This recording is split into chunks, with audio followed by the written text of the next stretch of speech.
The House of Mystery presents Inside Writing, the radio show where authors discuss their writing process in all genres. Today we are joined by an author. He's written several books, all sorts of variety, and we'll talk to him about that. So thank you for taking the time, Joe Cosentino. Oh, hi. I'm happy to be here. Well, we're glad you're here. Joe, so where did writing start for you? Well, it all started with insomnia, believe it or not. I was, as a little kid, I had terrible insomnia, and the only thing that actually put me to sleep was reading cozy mysteries, believe it or not. There was something about solving the puzzles and the eccentric characters and the cozy, beautiful locations and the humor and the endings where everything was resolved and everything was okay that just put me to sleep and made me feel better. I guess the murders didn't bother me. The people were getting murdered. So it didn't keep you up. You know, that's no. I don't talk murder and I go to sleep. Right. It put me to sleep, and then I majored in theater, and I was an actor, which isn't writing, but it's storytelling, and I really enjoyed being an actor, and I did movies, TV, theater with people like Nathan Lane and Rosie O'Donnell, Bruce Willis, various people. And then, like a lot of actors, you know, you're working as an actor, and all of a sudden the acting work kind of dries up, and you have all these creative juices, and so I started reading books like crazy, mysteries, of course, because that's what I've always loved, and I just started reading books, and one day I thought to myself, there's a kind of book that I really like that I'm not really seeing out there. And I just couldn't find it anywhere. And I read an article by someone, and I don't even remember who it is, who said, if you can't find the book that you want to read, write it. And that stuck in my head, and that's what I did. I started writing the kind of books that I really like to read. And at the same time, I was also getting 2 master's degrees and becoming a college theater professor, so that was going on too. And then someone else, I'm sure many people, were quoted to say, write what you know about.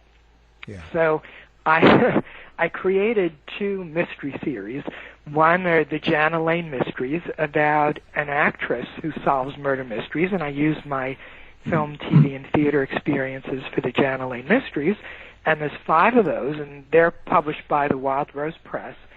And then I have written 11 Nicky and Noah mysteries. 2 are coming out later this year, August 1st and September 1st, but 9 are out. And that's about 2 college theater professors who, because there's nothing more dramatic than the theater department at a college. Right. So I decided to use that as the basis of the Nicky and Noah mysteries.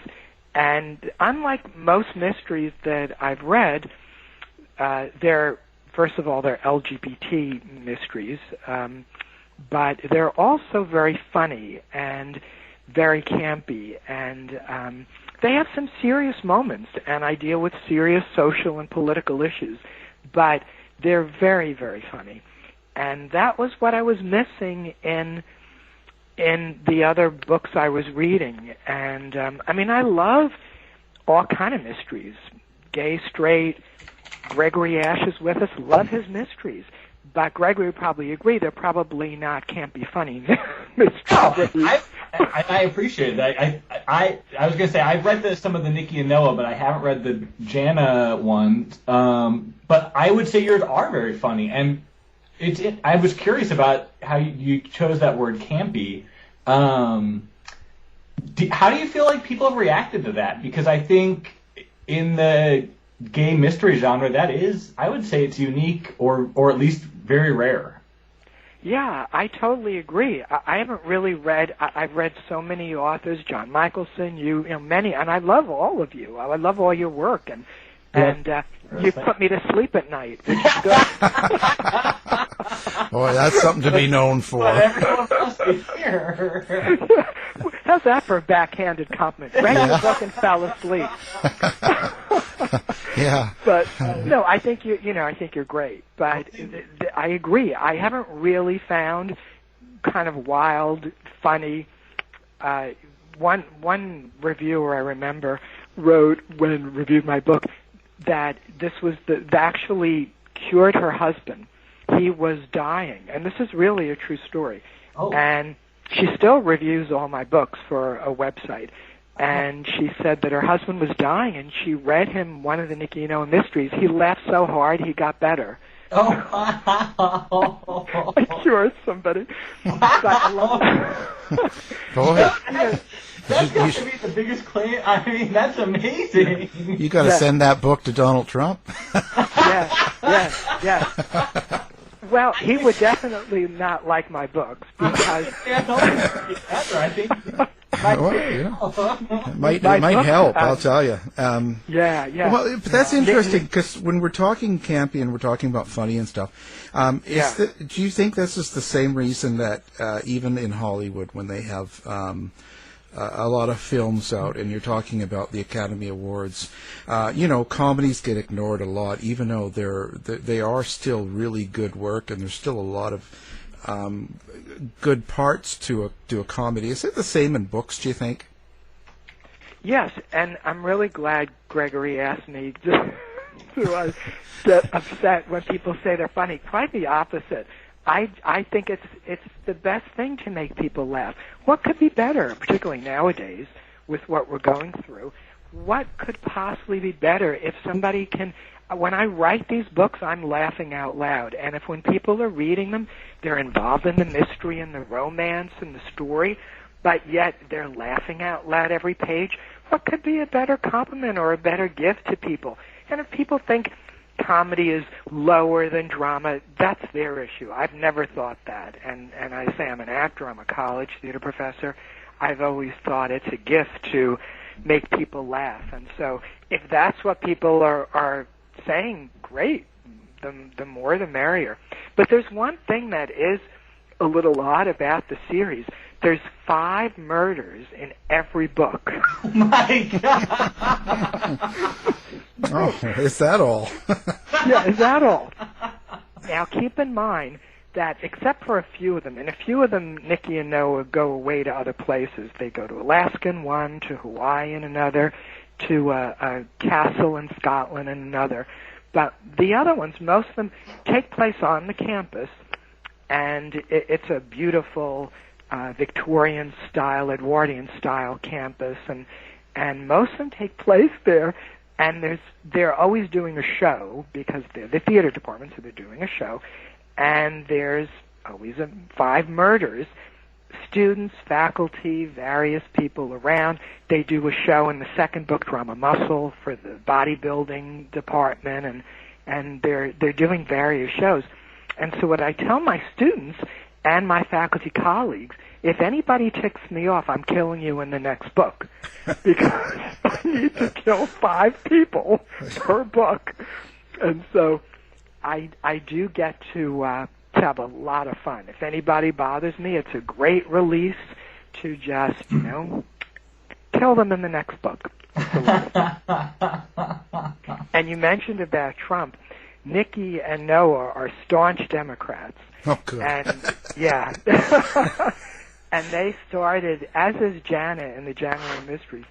And they're also, Nicky and Noah and Jana are liberal Christians. So when Christians come, but when evangelicals come with the anti-gay stuff, they're ready. They know their Bibles, and they knock them down, and they're ready to explain why no Christian or anybody should be anti-gay.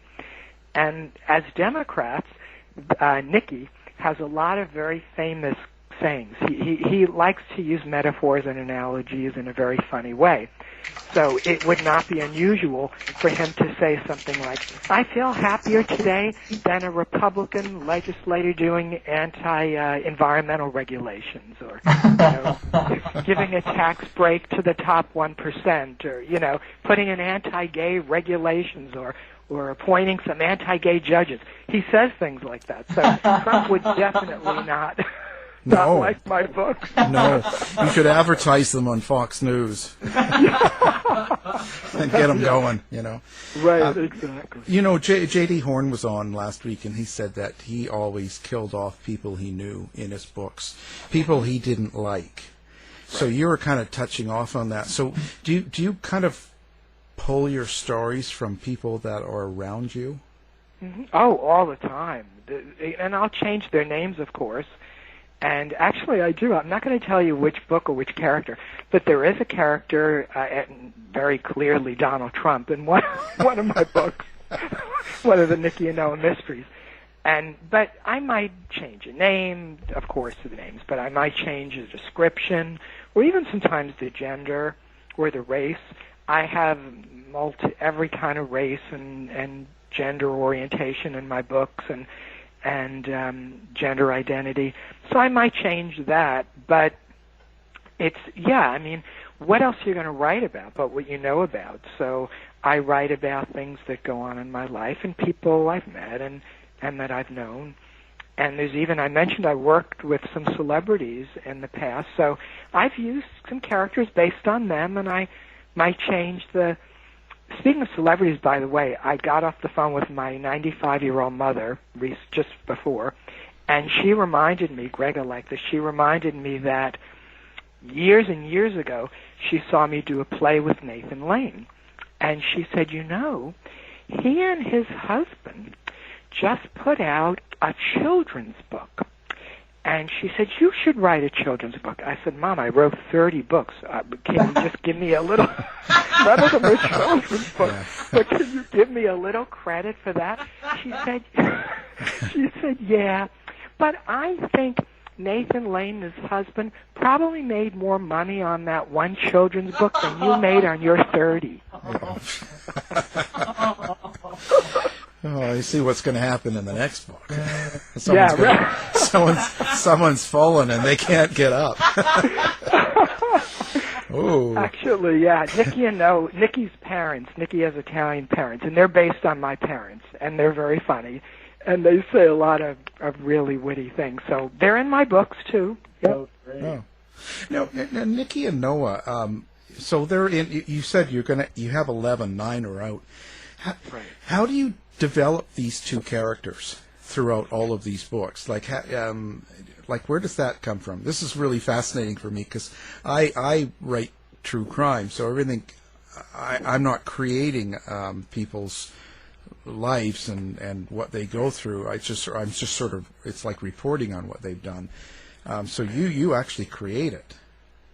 Yeah, each book is a separate mystery. I personally don't like when by the end of a book you're just left to the next book. but I like to end each one. So each one is a separate mystery. However, it is almost like a soap opera in a way as you go through the 11 books. Nicky and Noah in the first book, Drama Queen, just meet and fall for each other. And then the next one, they get engaged. The next one, they get married. They adopt a kid. So they almost lose the son. There's a lot of drama, too, as they go through. There's problems in the relationship or various things going on. But as you go through the books, you get their personal story as a continuing story that goes from book to book to book. So if you're going to read the Nicky and Noah mysteries and the Jan Lane mysteries too, same thing with her life. She's married and she's got kids and she has a very funny gay agent and she's doing plays and movies and different things and solving these mysteries. But her private life, she has a health scare at one point, and her private life, the 5 books, though each of those 5 books is a separate mystery, you get her private life throughout the 5 books, and it's the same in the Nicky and Noah mysteries. You get their whole lives. It almost makes sense to read them in order, because then you'll get their lives in order and what happens in their lives. And it's, I think even just those stories are good stories. I always liked to watch soap operas as a kid, and I think some of that has penetrated into the books as well. So every book, does it end happy? Yes, every book Well, the one thing that you can be sure of, Nicky and Noah never cheat. They're mad about each other. They are just madly in love with each other, and they're a great team, and they're never going to have their marriage will never be in jeopardy. But everything else around them is in jeopardy. But by the end of each book, there's a happy ending and everything resolved. Like Agatha Christie novels, I don't know if you notice, when I've read each one probably about 5 times. At the end of an Agatha Christie, not only do you find out who did it, you find out secrets about all the other characters, and there's always a love couple. So, in other words, besides Nicky and Noah, there's another couple that germinate and get together by the end of that story, and they always have a happy story. And so I try to copy Agatha in that way, that there's another couple that get together by the end. So no matter what, we can count on Joe's books putting us to sleep, but yet giving us a happy ending. Right. That's my goal, to put America to sleep. America to sleep with a happy ending. There you go. Actually, it isn't only America.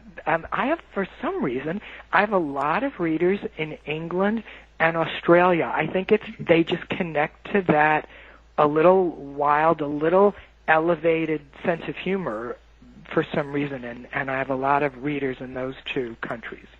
Well, I think it's because, I'll say one thing, because in Canada, Australia, England, I think the gay marriage and the whole fight that America is still going through, in those countries it became very, how do you say, it's common, it's mixed in. Like when you're in Canada now, it's just sort of part of the mainstream now. So right. I think it's not a shock. You can go around and say, "Oh, yes, this is my husband," or this, and nobody even blinks. Right. And I think the U.S. is still struggling with that. There's still a lot of pushback. It's not common. It's not. If you go to a hotel and it's like, "Yeah, me and my husband like to," they'd be like, "Oh, there's always still a shock." So if you're not immersed in gay society, you might not get a lot of the humor, whereas in those countries maybe it's because it's more mainstream, so they're not surprised by it. I think they're also more adept at moving from drama to comedy very quickly, which I do in the books. I just think there's something about maybe the Shakespeare background or whatever it is that they're able to do that and accept that. But I wanted to mention one thing you had said about the dramatic or the more serious books being taken more seriously than comedic books. And I think that's true in terms of awards, because my books get honorable mention Rainbow Awards, but I never win the Rainbow Awards. You never win the Skittles, yeah. Yeah, but I did win one award. Divine Magazine, which I love, an LGBT magazine and website, voted Drama Queen. The readers, it was a readers' poll. See, it wasn't a group of elite people who might look down on comedies. The readers of that all were voting and polled, and Drama Queen won the favorite LGBT mystery of that year. So, wow, that's awesome. There you go. Yeah, you get to do a speech and everything. Exactly. But whenever there's an elite panel of people making a decision, you can know you're right. The comedy probably won't win that. The Lambda Awards, I might get honorable mention, but I'm never going to win those, and that's okay. Somebody else can. Yeah. Well, I mean, the thing is, I'm not writing for awards anyway myself, so It's not really anything I look to, and I don't expect to win anything. I'm pleased that I'm able to write and be published. So, I mean, that's way more than I expected, in my life. So, sure. Absolutely. Yeah. I remember when I wrote, I had written plays first, and I wrote a play called An Infatuation, and then I decided to write a book version of it, a novel version of it, and I sent it to Dreamspinner Press, and I thought, they'll never. And when they published it, I nearly fell off the chair. I couldn't believe. Why would anybody want what I write? No, I know exactly what you mean. I have the same. When I I still am. I'm autistic, and I had a real struggle coming out later than most people at being able to communicate, get on the radio, and to write. So I never expected anything to be published. So, there you go. So it's just all that matters is people enjoy it. And I'm curious. So I just read an article about. It's by Charlie Jane Anders about imposter syndrome in writers, and the claim in the article was that for writer, that'll never go away as a writer, this imposter syndrome. So I'm curious to hear from you. I mean, do you both feel that way still? Like, Joe, do you still feel that sense of shock that? Yeah. Oh, absolutely, yes. Every month when I get my statements, I get statements from various places because I have my LGBT romance with Dream Spinner Press. I have the Jana Lane Mysteries with the Wild Rose Press. I have my Cozy Cove series, which is like a soap opera series, LGBT series with 9 Star Press. And I publish the Nicky and Noah Mysteries myself because they're my babies, and I don't want anybody having anything to do with them but me. So I get all these. At the end of the month, I look at everything, and I always say to my husband, we've been together, I don't know how many, a million years, 42 years. Oh, wow. Yeah. Congratulations. I mean, we didn't get married till it was legal, but we've been together 42 years. That's amazing. And he's always the first person to read every one of my books. Oh, and wow. Every single one. He reads it first. He tells me what he thinks. We have an argument. I rewrite it. And then, it goes to the editors. Well, that's true. I understand that, yeah. It kills me that he's always right. How does he always find the thing that's wrong? He does every time. It's maybe how just... does he do that? Just being outside looking in, I guess. There's something about that, Right. It's but true. I fool him. He has never once ever guessed who done it, ever. Oh, wow. That's a good After claim. all those books, he has never once guessed ever. He doesn't, which is funny because he was an actor and puppeteer and magician, and now he's an audiobook narrator. His name is Fred Walensky, and he also is a sign language interpreter. So as a magician, you would think, past magician, you would think he would know about sleight of hand and how you hide clues and you kind of pump up your red herring clues, but you give all the clues in the beginning who did it, but it's sleight of hand. It's kind of hidden. But I fool him every single time. He has never, ever once guessed who did it. Yeah, so I'm happy about that. But at the end of the month, when I do look at this with him, I just sit there dumbfounded. I mean, I'm not making tons of money. I don't mean to pretend I'm, Stephen King. But I sit there and I go, people are buying my books. I just still can't believe it. I just still cannot believe that people are actually buying my books. And the other thing that astounds me, to answer your question too, is when Gregory Ash or John Michelson, people I mentioned, and various other people, contact me and say to me, I read your book and I like it. I just am flabbergasted. I'm just, you mean another writer that I like, a writer that I read and I like and I admire, is actually contacting me and saying, I read your book. Yeah, I feel the same way. I mean, to me, that's a high form of, when we've talked online or when I've talked to other authors, I feel that way too, Joe, that there's something about someone who knows it from the inside, recognizing ability or craft or whatever you want to call it. I agree with that. Yeah. Mark McNeese was another one. I mean, there were many people. I'm just thinking of people who have contacted me and said, hi, I'm so-and-so, and I read your book and I really liked it. And I just, when it's somebody whose work I've read and I admire, I'm always just flabbergasted. Oh, cool. Yeah, it's probably the most shocking thing. But it's also probably the thing that makes you feel best, probably, is another writer saying something. Right. Yes. And what's so wonderful about the LGBTQ world is, at least what I found, there's no jealousy. As a matter of fact, there's support because it's a niche market. And the other writers, never have I seen anywhere any kind of jealousy. I've only seen how can I help you, which is wonderful. I agree with that. Yeah, I think it's awesome. Well, that's interesting. I've never thought about that. I guess I haven't really been in, so. Well, I would say I agree with you, Joe. I think part of it is that we are this niche community to a certain extent, and we're, you don't want to step on toes. But I think there's also maybe it's because we're a small enough community to see it more easily. But I mean, the people that are buying our books, no matter how fast I write, are going to read more books than I can ever write. You know what I mean? And there's no need to be jealous because they're going to read my book in 6 hours, and it's going to take me 6 months to write the next one. Right, So, and I love that about you. I love your Facebook posts when you say, "I just discovered this new writer," and you give a little. It's wonderful. Everyone will say, "Oh, I read it already." Yeah, I always think, are they paying you? Yeah, there you go. I got my check. Or do you have a lot of lovers all over the world and you're just promoting their book?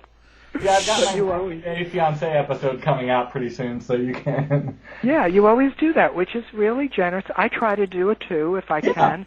You do. I just think it's very generous to say, I just found this new author, you should try them. How great is that? And it's all karma. It comes back. I think so.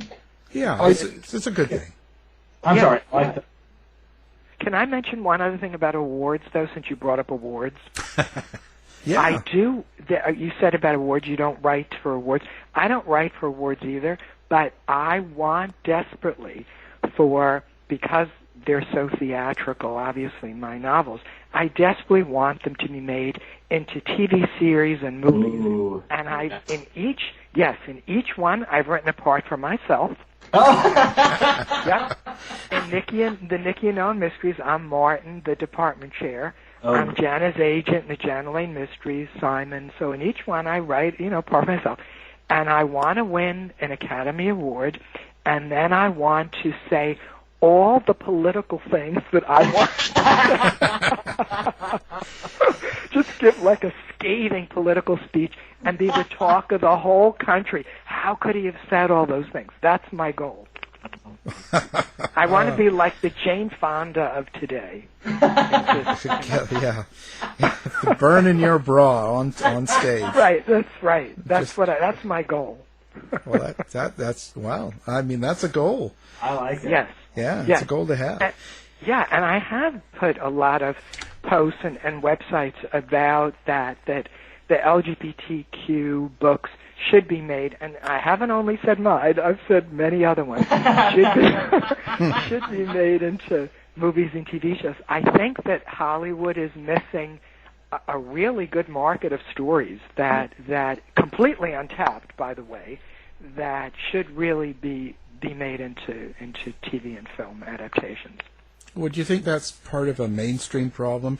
Like, what I mean is we had Matt Luber on as well, and he was talking that there's... He's another person who emailed me and said he likes my books. There you go, boy.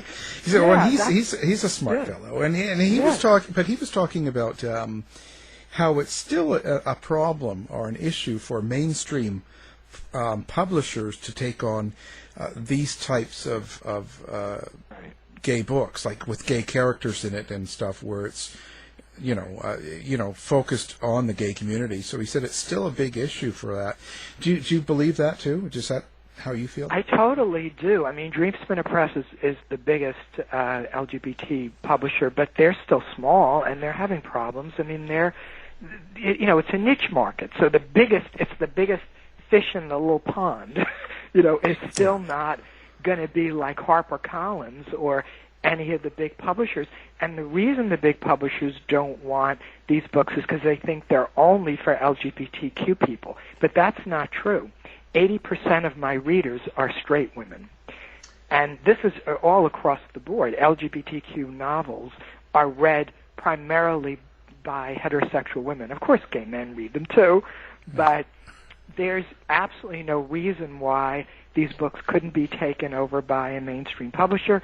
They couldn't make TV and film versions, and I don't mean these little cheap indie films. Nothing wrong with them, but they'll make these as little indie films for niche markets. But I think if they had the courage to put them out there in the malls with the big studios, that if it's a good story, it's a good story, and everybody would like it. It's like with African Americans in the beginning. Oh, they were afraid to put stories out about them. Well, now white people run to the movie theaters to see a story with African American leads. If it's a good story, it's a good story. It doesn't matter who or what the characters are, as long as they're good stories.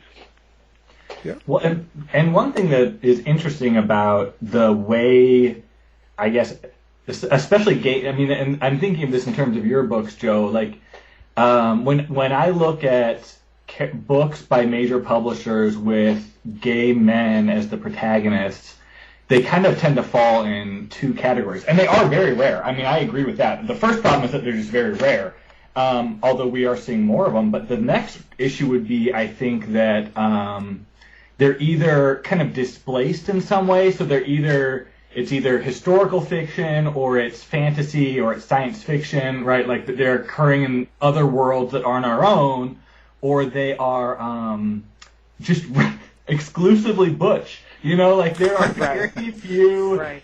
I actually can't think of a single mainstream book with a gay man as the lead who is whatever we want to say, campy or femme, or just not straight acting. I don't know what the best term is, but you know, I see that as kind of maybe a subversive issue in the publication. Yeah, it's generally about people who haven't come out yet. Right. Or it could be about people who are bisexual or quote unquote struggling with their homosexuality. Right. Or it's about the first relationship, somebody realizing they're gay and what does it mean and coming to terms with it and having the first relationship. We're so far past that in our books. It's not about people being gay. And we're just telling great stories where the leads happen to be gay and they happen to have full lives. Right. I think that's right. Yeah. It's interesting. They're already well into their lives and living their lives, and in my case, or your case, solving mysteries. Right, good mysteries. Right. Well, and as you talked about with your books, that having families and having continuing relationships, right? That they're not. It isn't about experimentation or about one-night stands or any of the kind of stereotypes that do circulate. Exactly right. Yeah, that's exactly right. I just started. I'll give you a little news that nobody knows yet. The news is that I've started a brand new LGBTQ-themed mystery series. Oh, cool. Yeah, and they're being published by Dreamspinner Press, and the first one is coming out in September. Ooh. And I've written 2 so far, but the first one is coming out in September. And it's a little different for me because I've never written before anything, and it just made me think of it when you said about alternate worlds. I've never written anything, any supernatural or anything other than my life and things contemporary things. But in this story, they're the player piano mysteries, and the concept is that this young gay male music teacher finds in his basement an old player piano, and he plays it, and out comes the ghost of the original owner from the 1920s. Oh, wow. Yeah, this very dapper, sexy guy, and so they solve mysteries. But what's different about it is it's a supernatural thing, which I've never written before. Uh-huh. I've also never written historical. Oh, cool. So when you tackle that, are you coming from experience? Do you have like a paranormal belief or supernatural belief, and do you have some sort of a past experience with it? No, and that's the thing.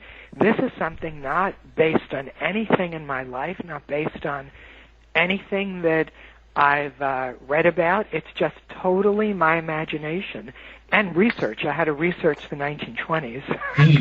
I'm not that old. What was going on? Yeah, but well. and it has a supernatural thing, and it's just a totally different way of writing for me. Wow. Very cool. So when you research, where do you go for something like that, especially the supernatural? Yeah, thank God for well, nowadays especially, thank God for the internet and being able to just Google pretty much anything and everything, and you come up with articles and pictures and historical documents and things that just pop up there, which is terrific. But I've always relied the romance that I've written for A Dream Spin a Press and Infatuation was loosely based on my high school years. A Shooting Star was loosely based on my college years, and I have the Bobby and Paolo holiday stories. They're a gay couple that's based on like distant Italian relatives of mine, and so whenever my Cozy Cove series, like I said, was like a soap opera series that was loosely based on summers I spent in the New Jersey shore. And so everything was based on my mysteries I had already mentioned, where they came from. Everything has been based on me.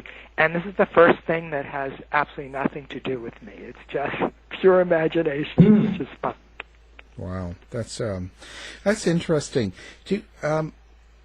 So where do you plan on going with writing? Do you plan on exploring a lot more in categories or doing other things? Well, I don't know how many stories can come out of my head already. I'm already at 30. Oh, and I didn't tell you the Cozy Cove stories. There's 5 books, but in each book are 5 intertwining stories. Cozy Cove is about Cal Cozy, who runs a gay resort in the New Jersey shore.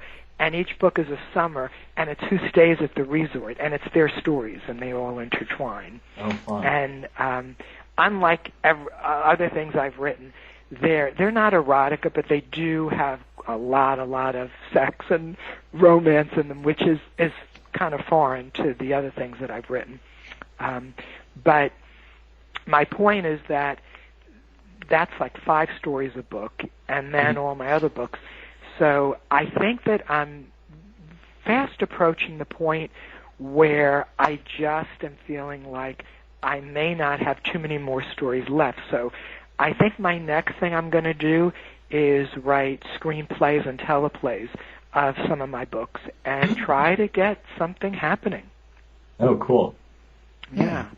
That's because interesting. then I'm working with stories that I already created, and we'll see. I don't know what's going to happen, but I really think everyone who's read them said they're so theatrical, and the dialogue is there, and they really should be. So if anybody's listening to this right now, and you're a TV or film producer, give me a little head here. There you go. Yeah, go for it. And not only me. I say all the writers. Yeah, get everybody in there. Yeah. How many books do you write a year? Well, I've only been writing about 6 or 7 years. So, so I've been writing about 5 books a year. Wow. Yeah. Yeah, which is, that's a lot of Yeah, that's a lot of books. Wow. It's not unusual I think fast and I write fast, and I'm a night owl. And so it isn't unusual for me to be all at the same time writing one book, editing another book, and publicizing another book. I generally have 3 at the same time. And it, I can write pretty fast. It's sort of like, as an actor, my improvisational theater background, where improvisational theater is where you make up the script as you go along. And so I write pretty fast. Do you outline, like, if you're kind of channeling that improvisational background, how much of an outline do you need or do you use? It depends. If it's not a mystery, I don't write an outline. I just Oh, wow. sit for a long. Yeah. What I do is I write character biographies for each character, Okay. and then I sit for a long time and I think about the characters and the story, and then I write it. For mysteries, Gregory maybe can talk this too. You have to have an outline. Because, I certainly do. Yeah, I agree with that. Yeah. I mean, there's no way. Yeah. Because you want to figure out when you're going to introduce your clues, your red herrings, your plot Sure. twists and turns, Yeah. the big surprise reveal at the end. All that has to be mapped out. Otherwise, you get a terrible mystery, and I've read some terrible mysteries, where you get the sense that they just sort of wing it, and then they just pick at the end somebody who did it, and there's no justification or reason why that person did it. Right. There were no clues. It just sort of, okay, they did it. But if you want a really good one, like we all write, then then it has to be. Yeah. So let's name some of those people. Well, I already did. I think name, the three of us. No, we want the bad ones. Oh, you want the bad? Oh my goodness! No, I don't want it. I don't want anyone to come after me. Oh. No, I definitely don't want to do that. But I will tell you, without mentioning names, that some of these people are with big publishers that are writing mainstream, big, published novels and mysteries, and I'm just very disappointed at the end. Yeah. That's not unusual. I've been through that. That's not a surprise. What do you want people to get out of your books? Like, if I'm to go out and buy a couple of your books in a series, and I read them, and what is it you hope I take away with? Well, I mentioned before there's this sort of underlining political and social messages in all my books. I'm obviously very liberal, and I believe in social justice and clean environment and treating everybody as you want to be treated, and we're all in this together and helping everybody. And so I think that's in all of my books, and if people walk away with that, that would be great. I'd also love for them to have the best laugh they've ever had in their lives. That would be wonderful. And I'd also like them to feel romantic, because I do that sometimes when I'm writing. And most of all, I want them at the end of the book to say, I never saw that coming, but now that I think back to the story, of course, it was there all along. I just never saw it. That's what I want.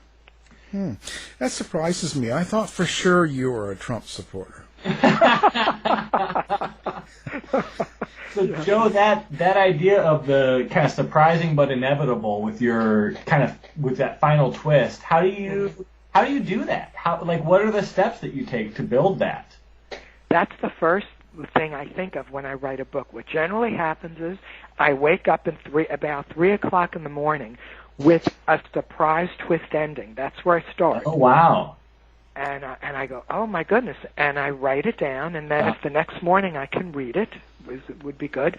Then I start, and I'll go backwards, and I'll think, well, what would have happened before that? And then I create the characters, but I actually start with seeing this big twist ending. Oh, cool. That's how it starts, and I hope every one of my mysteries has that. I think some have it to greater extent than others, but I think they all have some kind of that surprise twist at the end when you find out. And of course, it can be a little hokey, where the sleuth is talking to the murderer, and the murderer tells the sleuth the whole story about what they did. Yeah. But that's important to have that scene, because then you go back and you realize the clues that were there but you missed. Right. And you can have a lot of fun with that. And that's cool. And fool people, which is what I like to do. Mm-hmm. So what kind of influences do you have in your life on your writing? Like, what do you find effects?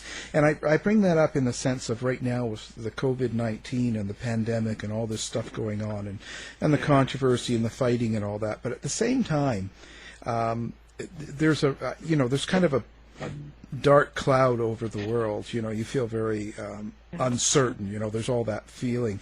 Right. Does that seep into your writing? Oh, I mean, I hate to say the words when Trump won the election, because I believe Putin won the election for Trump.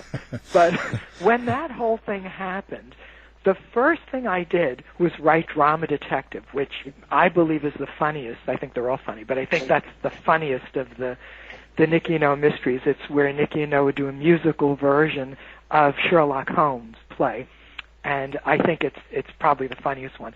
And just because I needed a good laugh, and I just wanted to laugh and just make the world go away.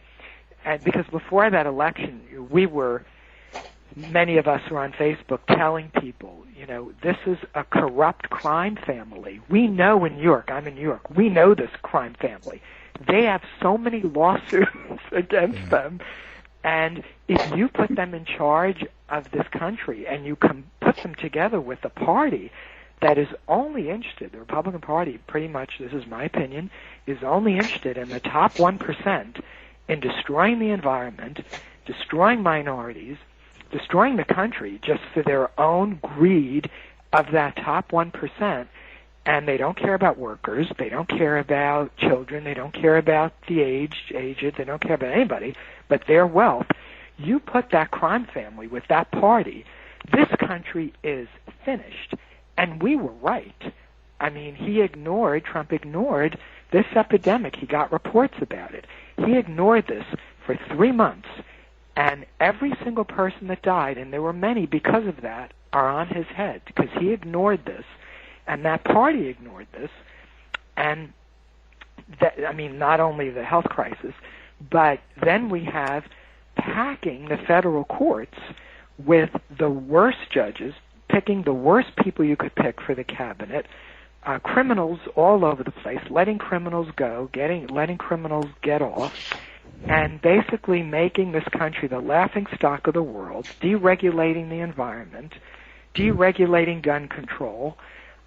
Basically, they have destroyed the United States of America, and I knew they would. And so what's going to happen now in November? Is Putin going to get involved again, or is Fox News, the Republicans' Fox News, going to get involved again? Are people going to again make this horrible mistake? And if they do, can we ever come back from it? I don't know. I really don't know if we can come back from another 4 years of this. And so what I say to everybody is, again, people can disagree with me, but what I say to everybody is, if you want to take back this country, you have to vote Democrat for every single solitary office. You cannot not vote. You cannot vote third party. It is a wasted vote. You have to vote Democrat because the Republicans are voting. And so you have to vote, and you have to vote Democrat. And we have to take back the country. You may not think every Democrat running is perfect. I don't either. But now we're literally at the point of losing our country. And if you care about it, that's what you have to do. Yeah, I think everybody in the world is feeling that. But that's sort of what I mean by a dark cloud or a stress going in around. And it must be hard to do a comedy at a time like that. It must be... You know what I mean? But that's when you need comedy. That's my point. Well, that's when you need it, for sure. But I find it very hard to get into that mood. I do on the show because that's sort of the best thing I've got. But I just think that it still stays underlying, behind it all. Well, as I said, there's also a lot of drama and pain in my books, I think, and serious things.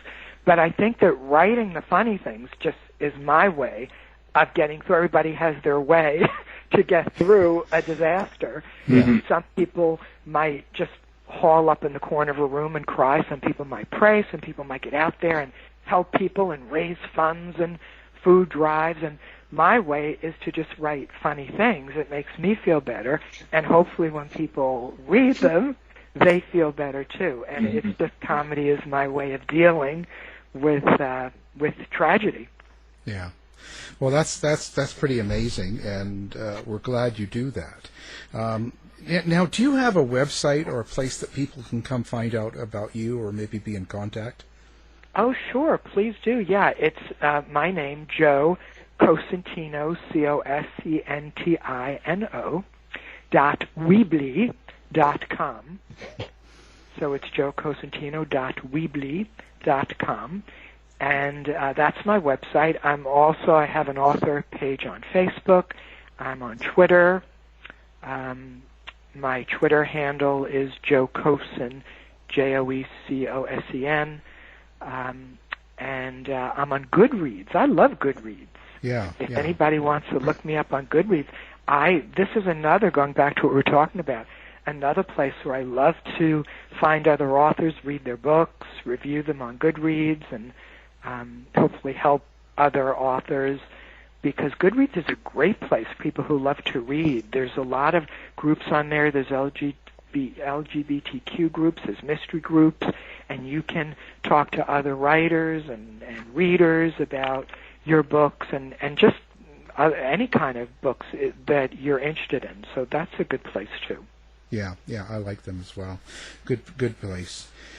Well, I've certainly enjoyed the conversation, and I'm glad you took time with us to talk and let the listeners find out more about you and your writing process, some of your books, and your political views. I didn't know that I was going to do that. No, that's all right. No, I mean, because that's all part of it. Like our daily life, what's going on in our world and the big world. I think it has to affect the way we write, the way we do things, the way we put together stories, so it's a big part of the process. I think that's true, and I mentioned I'm a college theater professor, and my students always tell me I should have my own television show, Professor Joe Says, because I'm very opinionated about everything, not only politics, food, books, every theater, very opinionated about theater. It would not be unusual for me to just say I hate something or I love something or whatever. But I always start, as I did with my political rant with you, is by saying this is my opinion. Because I always feel that as long as somebody says that, it's their opinion, then at least you know that this is what's in somebody's head. It's not. I'm not a political analyst. This is just something that is in my head. So I think that as long as people do that, I think, why not? Share what you believe. Share what you think.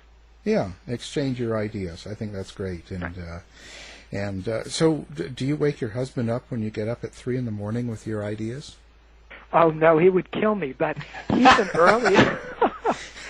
early riser. And the reason why I wouldn't wake him up late at night is he would get back at me and wake me up early in the morning. That would, I'm the department chair of my department, and one of the things I love about it, they keep electing me every 3 years. I've been now for 16 years. One of the things I love about it is I make the schedule. I make the teaching schedule. So I don't start teaching until 11 in the morning, which I love, because I'm not an early. I'm a theater person. We don't get up early. Right. I understand that.